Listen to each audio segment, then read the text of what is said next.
Welcome to a deep dive where we get to explore exciting things. Yeah, Today we're exploring the collaboration between Canadian poet Bill Bissett and digital artist Jim Andrews interesting. using Andrews software Aleph Null.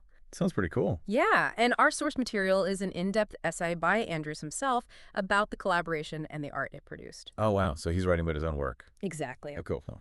So, to set the stage for our listeners, Bissett is a renowned concrete poet whose work is visually striking Hmm. and often incorporates themes of sexuality and spirituality. And Right. Aleph Null, this software dynamically recombines and recontextualizes images in visually surprising ways. I see. I see.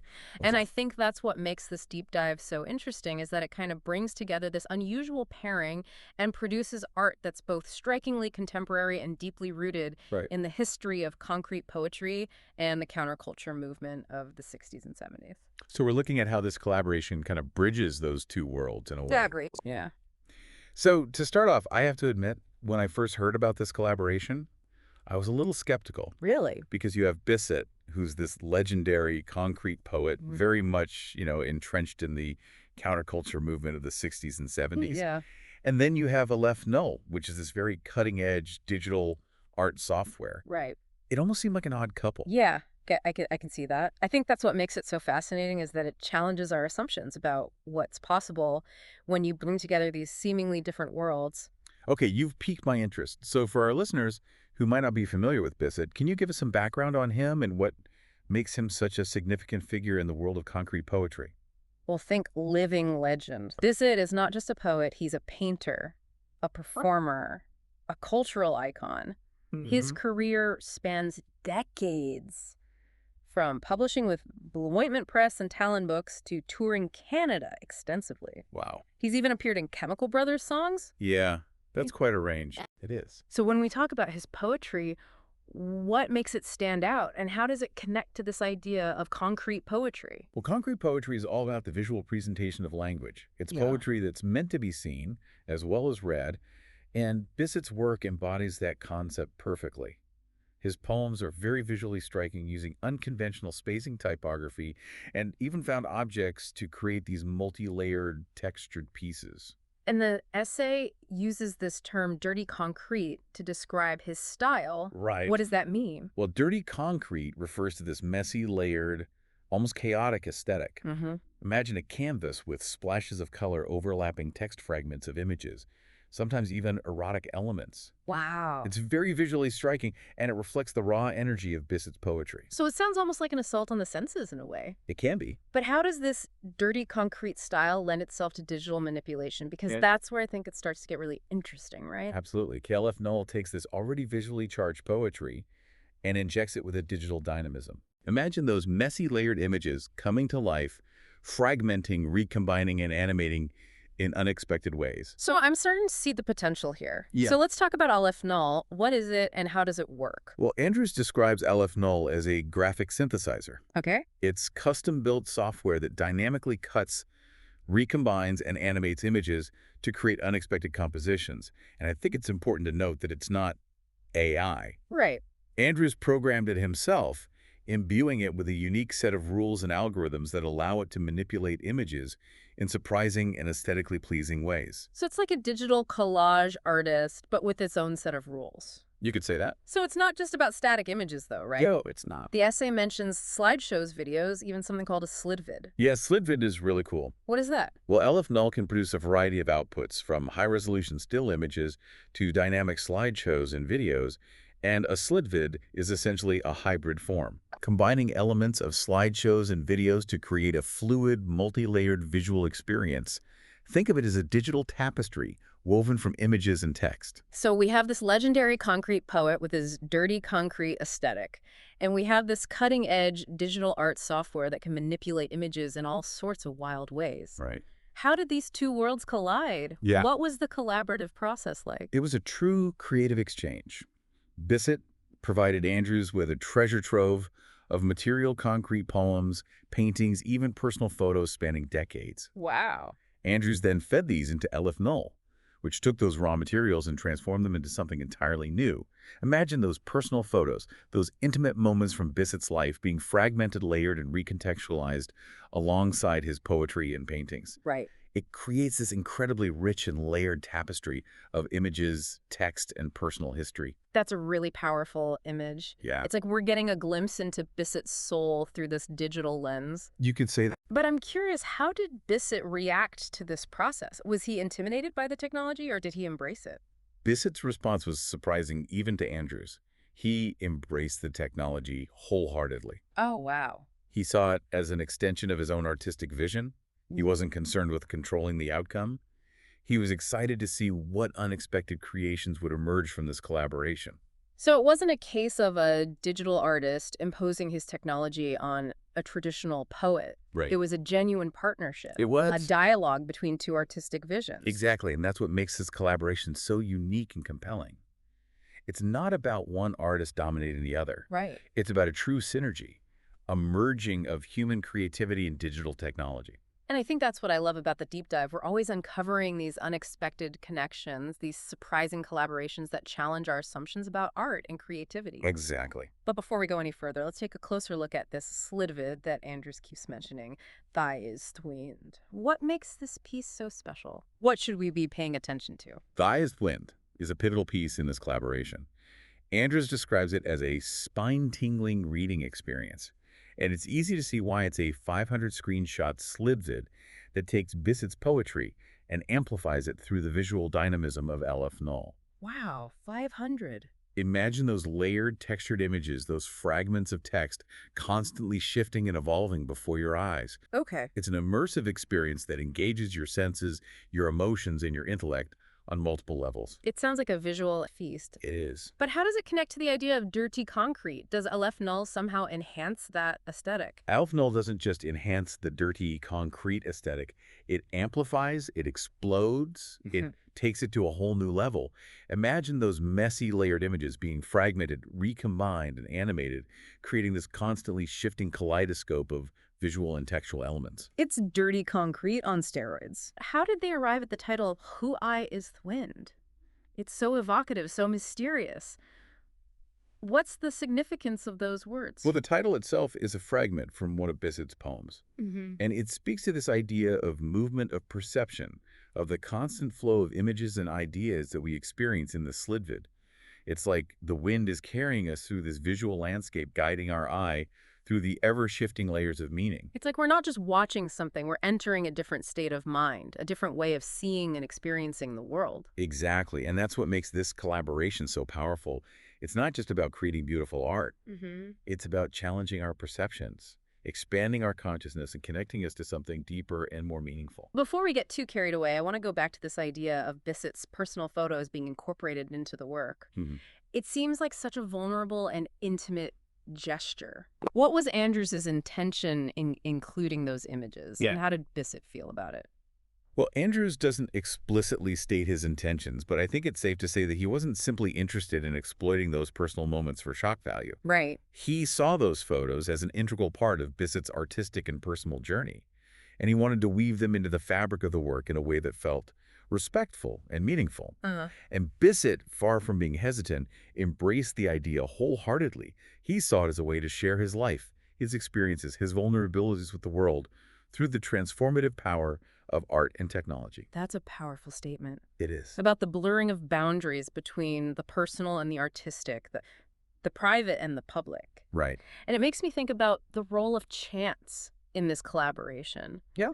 Aleph Null is all about random combinations, unexpected juxtapositions. How did Andrews and Bissett navigate that element of chance? Hmm. Did they ever feel like they were losing control of the creative process? That's a great question, and it gets to the heart of what makes this collaboration so fascinating. Both artists had to relinquish a certain degree of control and embrace the element of surprise. Uh-huh.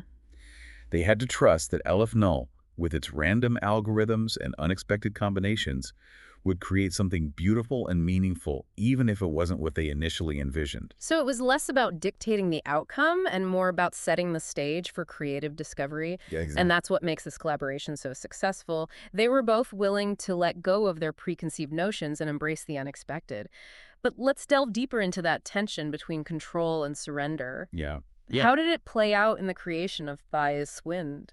That's a great question, and it's something we'll explore in more depth in the next part of our deep dive.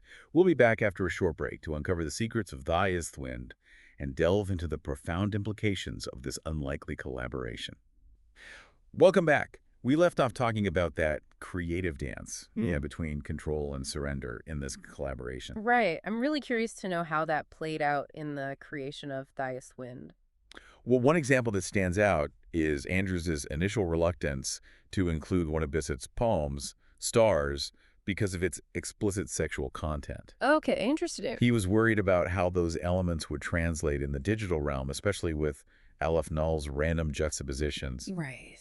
putting these images together. So he was hesitant to fully embrace that dirty concrete aesthetic in this digital context. Exactly. But Bissett's response was incredibly insightful. He told Andrews, don't worry about it. Yeah. It's about how everything is spilling into everything. Wow. And eventually, Andrews came to understand that Bissett had chosen that poem precisely because of how he saw Aleph Null as a Yeah. force that breaks down boundaries and merges seemingly disparate elements. So it's almost like Bissett intuitively grasped the core concept of Aleph Null even better than its creator. It's remarkable, isn't it? Yeah. Bissett wasn't afraid to push the boundaries, to challenge Andrews' assumptions about what was appropriate or aesthetically pleasing.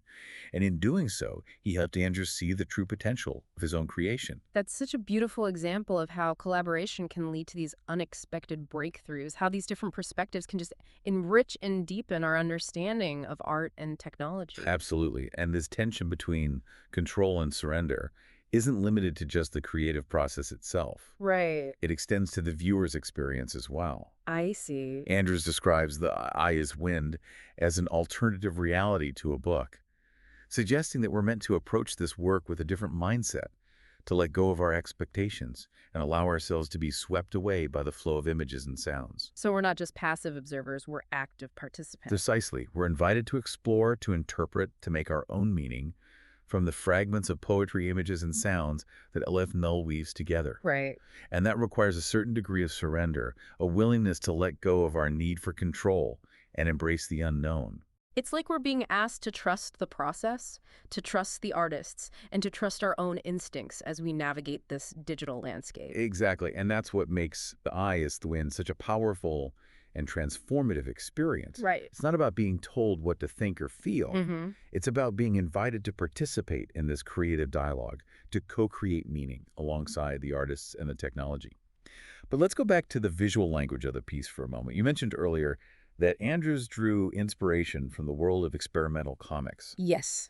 How does that influence manifest itself in The Eye is the Wind? It's fascinating because I wouldn't immediately think of comics as a reference point for concrete poetry or digital art. Well, think about how comics use panels, those individual frames that tell a story through a combination of images and text. Right. In The Eye is the Wind, Andrews uses Aleph Null to create a similar effect, dividing the screen into these fragmented spaces where images and text collide and interact. So he's borrowing from the visual grammar of comics to create this new kind of digital storytelling experience. Exactly. And just as experimental comics often push the boundaries of traditional storytelling, so too does Eye is the Wind. Andrews isn't simply presenting a linear narrative. Right. He's creating a visual and sonic landscape that invites viewers to explore, to interpret, to make their own connections between those fragmented elements. So it's like we're given these building blocks of a story and then invited to assemble them in our own unique way. Precisely. And that's one of the things that makes The Eye is the Wind so compelling. It's not a passive viewing experience. It's an active engagement with Bissett's poetry, Andrews' technology, and our own imaginations. But let's go deeper into that idea of The Eye is the Wind as an alternative reality to a book. Okay. What exactly does that mean for us as viewers? How are we meant to engage with this piece differently than we would a traditional book of poetry? Well, it feels like it requires a different kind of reading, a different way of engaging with language and imagery. You're absolutely right. It's a multi-sensory experience. Yeah. We're not just reading text on a page. Right. We're seeing those words come to life through animation. We're experiencing the flow of time in a different way. Mm-hmm. It's an immersive experience that engages our senses and imaginations on multiple levels. So it's like we're not just consuming the poetry, we're inhabiting it. Yes. We're experiencing it from the inside out. That's a great way to put it. And I think that's where the digital realm offers so much potential for artistic expression. It allows us to create experiences that go beyond the limitations of the printed page to engage with language and imagery in ways that were previously unimaginable. We're moving from a two-dimensional world of text on paper to this multi-dimensional world Right. where language becomes this living, breathing entity. Precisely. And Phi is three wind is a prime example of that shift.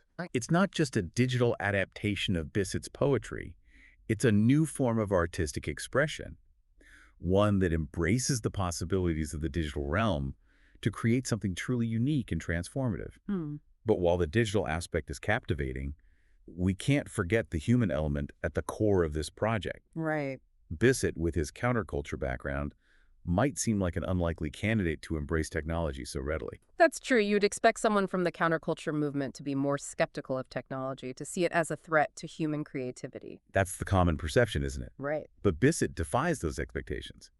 He doesn't see technology as an enemy of art. He sees it as a tool, a collaborator, a way to expand his creative horizons. It's almost like he's saying technology isn't inherently good or bad, it's all about how we use it. If it can help us create something beautiful and meaningful, then let's embrace it. Exactly. And I think that's a really important message, especially in today's world where technology is so pervasive. It's not about rejecting technology. It's about finding ways to use it in service of human creativity and expression. It's about reclaiming technology for art, for beauty, for human connection. Beautifully put. And this brings us back to "I is the wind" and how it reflects this integration of human and technological elements. Remember those personal photos that Bissett provided for the project? Right, those intimate snapshots from his life. Yes. Woven into the digital tapestry of the slidvid, it adds this layer of personal history and vulnerability to the work. Exactly. And it's through those photos that we see the truly collaborative nature of this project. Yeah. Bissett wasn't just handing over his work to be manipulated by a machine. Right. He was entrusting Andrews with something deeply personal, something that revealed his inner world, his vulnerabilities, his humanity. It's like he was saying, here's my life, my Yeah. experiences, my memories. Let's see what we can create together. Precisely. And I think that level of trust, that willingness to be vulnerable and share something so personal, is what elevates this collaboration beyond a simple artistic experiment. It becomes a testament to the power of human connection, to the ability of art and technology to bridge gaps, to build empathy, to create something truly meaningful and lasting. But let's shift our focus to the critical reception of this unconventional pairing. Okay. How did the art world react to this fusion of concrete poetry and digital art? It makes me wonder if there was pushback from traditionalists, those who might view digital art as somehow less authentic or less worthy of serious consideration. There's always resistance to anything that challenges the status quo, isn't there? Yeah. But Andrews does mention a friend, Bertrand, who described the images as very beautiful and so contemporary. This suggests that at least some viewers were able to appreciate the aesthetic merit of the work, regardless of their preconceived notions about concrete poetry or digital art. So it seems like the art itself transcended any potential biases or categories. It seems so, and that speaks to the power of a genuine collaboration, where the artist's shared vision shines through and speaks for itself. It reminds us that creativity shouldn't be confined to these neat boxes or categories. Yeah. It's about pushing boundaries, exploring new possibilities, and creating something that resonates with viewers on a deeper level. Absolutely, and that's what "I is the Lion" accomplishes so beautifully. It challenges our perceptions of what art can be, how it can be created, and how it can connect us to something larger than ourselves. Right. But speaking of pushing boundaries, let's not shy away from the elephant in the room. Okay. We've alluded to the erotic elements in Bissett's work and how they manifest in this collaboration. Right. How did Andrews handle that aspect, especially given the potential for controversy? It's a valid question, especially considering how aliphenol's random combinations could lead to unexpected and potentially provocative results. Andrews doesn't shy away from addressing this. Oh. He acknowledges that the software's unpredictable nature can lead to surprising outcomes, some of which might be considered controversial. He even mentions a particular instance where a rather suggestive image emerged from the process, describing it as an accidental cocksucking. Wow. Okay, that's quite a visual. It is. It sounds like there's a playful, even mischievous element at play here. There definitely is, and I think it speaks to the collaborative spirit of the project. Both artists were willing to embrace the unexpected, even if it meant pushing boundaries and challenging conventional notions of what's considered appropriate in art. Right. It reminds us that art shouldn't always be taken so seriously, Yeah. that there's room for playfulness, for humor, even for a bit of scandal. Absolutely, and I think that sense of playfulness is what makes this collaboration so refreshing and engaging. It's not about being didactic or preachy. It's about exploring ideas, experimenting with form, and pushing the boundaries of creative expression. But let's shift our focus now to a deeper exploration of Bissett's work and its inherent qualities that made it so ripe for this digital transformation. Okay. The essay mentions the term shamanistic in relation to Bissett's poetry. Yes, it evokes this sense of spiritual exploration, of connecting with something beyond the everyday. It does. So how does that concept relate to the visual language of dirty concrete? Shamanistic in this context points to Bissett's use of language and visuals to tap into a deeper level of consciousness, to explore those primal forces that shape our lives. His poetry isn't just about conveying information or telling stories. Right. It's about evoking a visceral emotional response in the reader, about connecting us to something larger than ourselves. So it's about using art as a tool for spiritual exploration and transformation. Exactly. And I think that connection to the spiritual realm is evident in the visual language of dirty concrete. Right. Remember those messy, layered, multi-dimensional images? Yeah. They're not just aesthetically pleasing, they're evocative of something deeper, something primal and mysterious. It's like they're inviting us to step outside our rational minds and connect with something more intuitive, more instinctual. Precisely. And I think that's one of the things that makes dirty concrete so powerful. Yeah. It's not just about what we see on the surface. It's about what we feel, what we sense, what resonates with us on a deeper level. So it's about tapping into the subconscious, the emotional, the spiritual dimensions of human experience. Right. But the question remains, how does that translate into the digital realm? Does the shamanistic quality of Bissett's work get lost in the translation, or does Aleph Null somehow amplify it? That's the million-dollar question. Right. And I think the answer lies in the way Aleph Null functions. Okay. It's not simply a tool for reproducing images, it's a tool for transformation. It takes Bissett's work, breaks it down, recombines it, and recontextualizes it, creating something entirely new and unexpected. So in a way, it's mimicking that shamanistic process of deconstruction and reconstruction, Yes. of accessing hidden knowledge and transforming it into something new. Exactly, and that's what makes this collaboration so groundbreaking. It's not just about adapting Bissett's work to a new format. It's about using technology to explore the deeper dimensions of his art, to tap into the spiritual and emotional core of dirty concrete. It's like Aleph Null is acting as this digital shaman, guiding us on this journey into the heart of Bissett's poetic vision. I like that. But before we venture further into these uncharted territories, let's take a moment to appreciate the technical brilliance that underpins this collaboration. We know that Aleph Null dynamically cuts, recombines, and animates images. Right. But what are some of the specific techniques that Andrews employed to create the visual tapestry of Thigh is Wind? Well, Andrews mentions using layering, fragmentation, and animation to create a sense of depth and movement.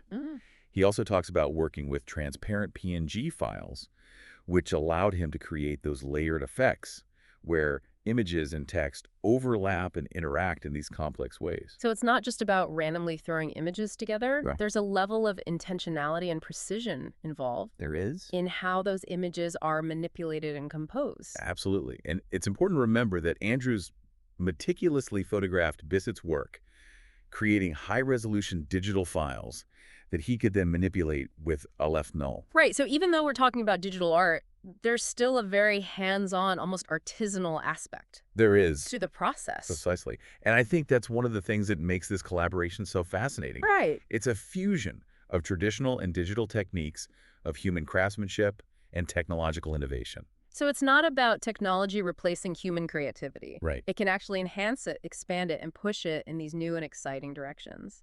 Exactly. And I think that's one of the key messages of this collaboration. Yeah. It's not about choosing between the human and the digital.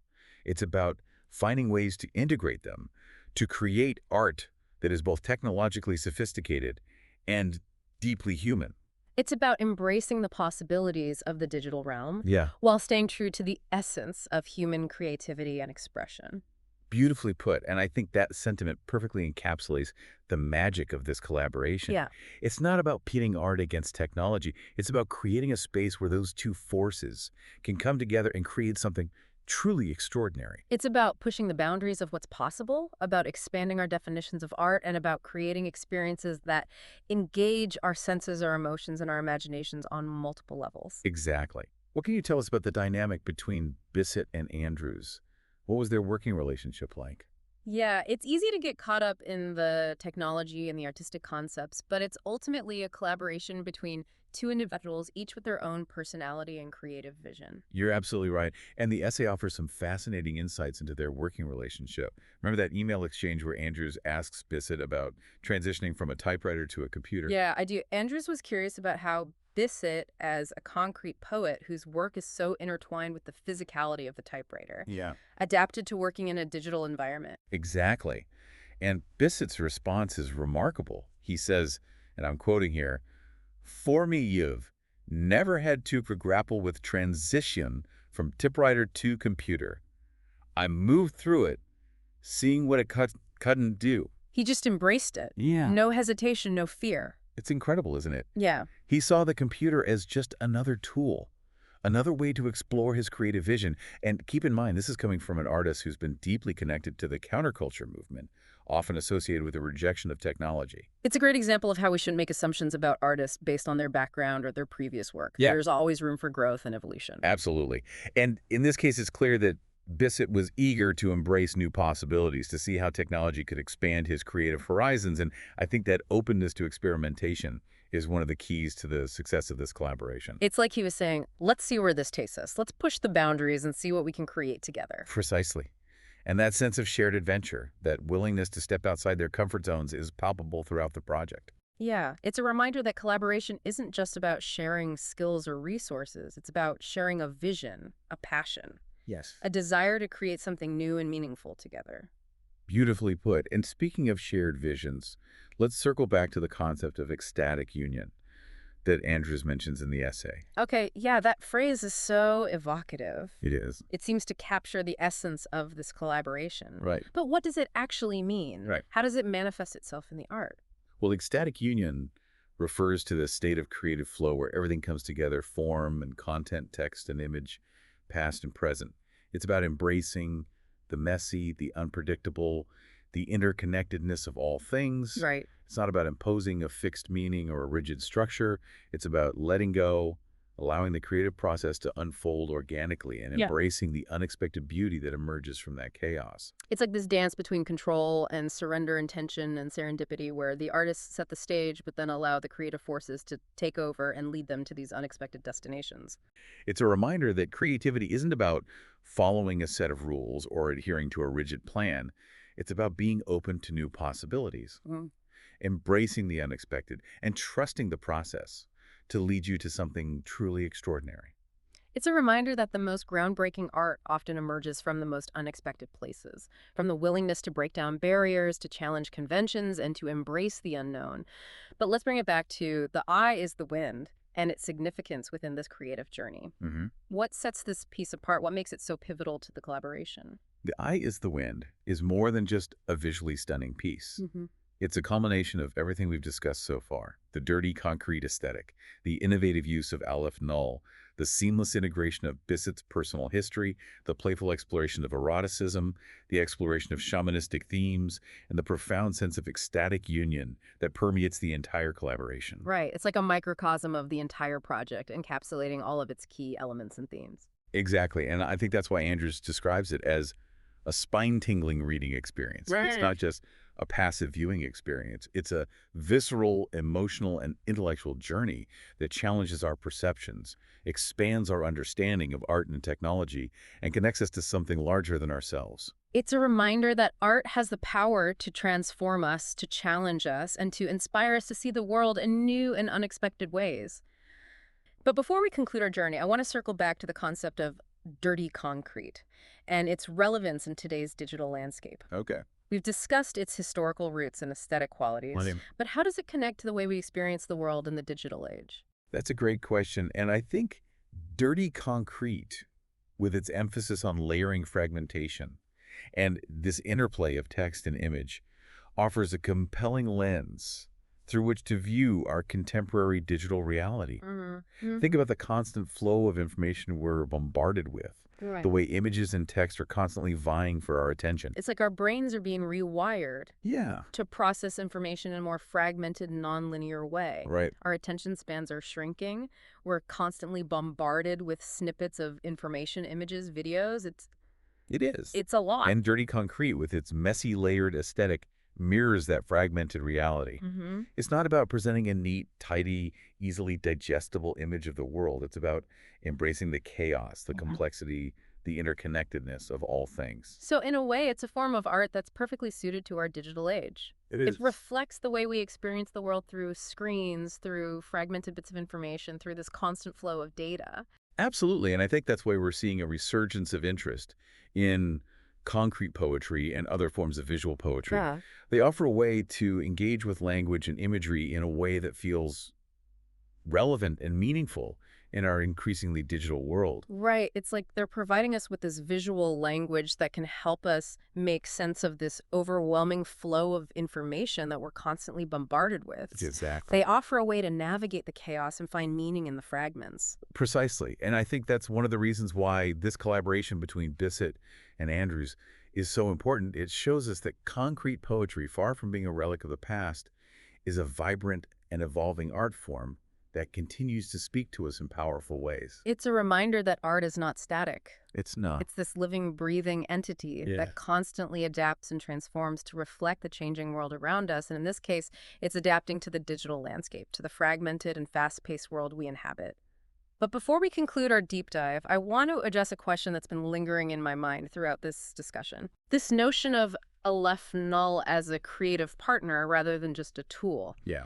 We've talked about Andrews' initial vision for the software and how it evolved through this collaboration with Bissett. Right. But do you think Aleph Null can be considered a true collaborator, a co-creator in this artistic process? That's a fascinating question, and it gets to the heart of a debate that's been raging in the art world Mm-hmm. ever since technology began playing a significant role in creative processes. Right. There's this tension between those who view technology as a tool, a means to an end, and those who see it as something more as a partner, a collaborator, even a co-creator. Exactly. And I think the answer in this case lies somewhere in between those two extremes. It's clear that Aleph Null isn't simply a paintbrush or a chisel that Andrews is using to execute his artistic vision. Right.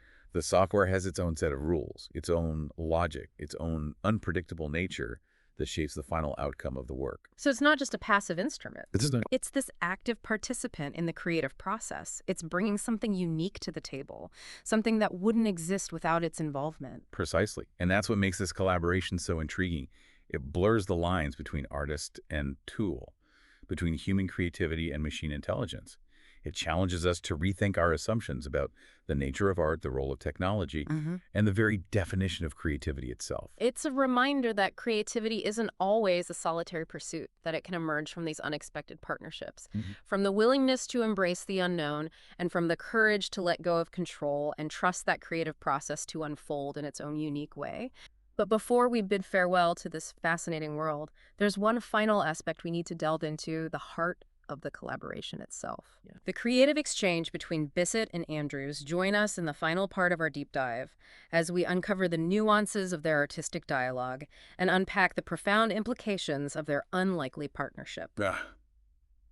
Welcome back to our deep dive, into this collaboration between Bill Bissett and Jim Andrews. Yeah.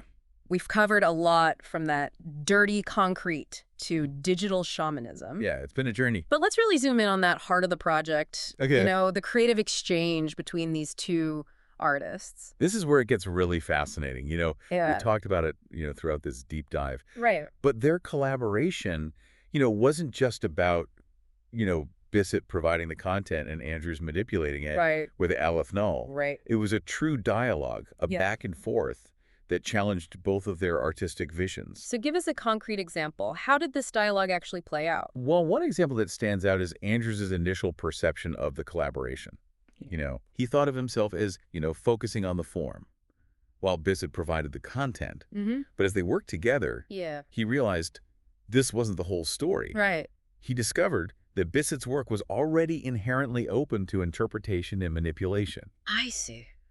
The visual layout of the poems, the use of spacing and typography, Hmm. it was all so intentional, so ripe for digital reimagining. So the lines blurred a bit. It became less about who was contributing what and more about this true creative partnership. Exactly. And that's what led Andrews to this realization, and I'm quoting here.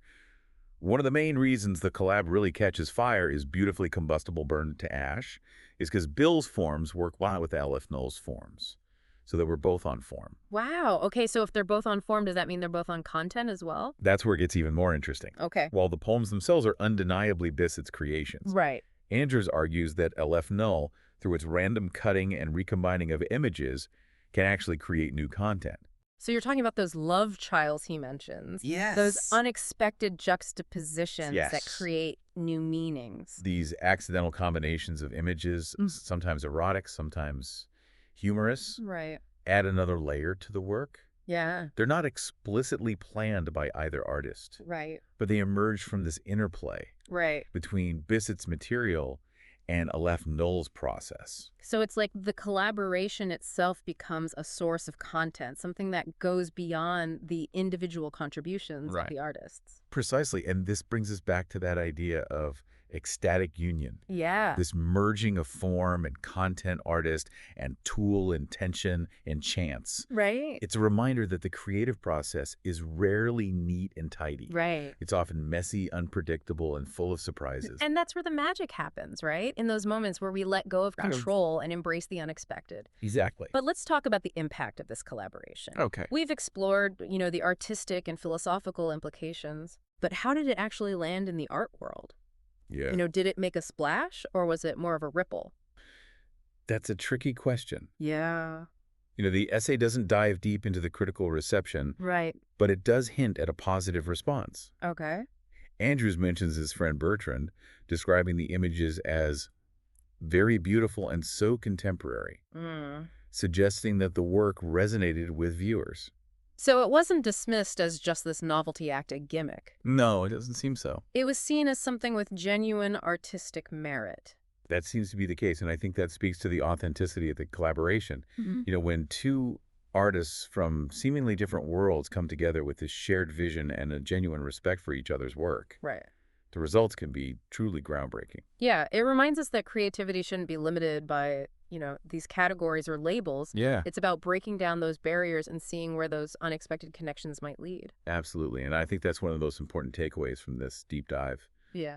It's not just about appreciating the specific art created by Bissett and Andrews. Right. It's about recognizing the power of collaboration, of pushing boundaries, of embracing new technologies, Mhm. and of seeing the creative potential in the most unexpected places. So what does all of this mean for our listener? Yeah. Why should they care about this collaboration, between a concrete poet and a digital artist? Well, I think, this deep dive offers a glimpse into a future where the lines between art and technology become increasingly blurred, Mhm. where artists embrace digital tools, not just as means of production, but as these creative partners. Yeah. It challenges us to rethink our assumptions about what art can be, how it can be created, and who can create it. And it reminds us that art is not a passive activity. It's not. It's a dialogue, an exchange, an invitation to participate, to explore, to question, and to create. And perhaps most importantly, reminds us that the creative impulse is within all of us. Right. We don't need fancy software or years of training to be creative. All we need is curiosity, a willingness to experiment, and a belief in the power of art to transform ourselves and the world around us. So beautifully said. And on that note, we come to the end of our deep dive into the world of Bill Bissett and Aleph Null. We hope you've enjoyed this journey into the unexpected and that it sparked your own creative fire. Until next time, keep exploring, keep creating, and keep diving deep.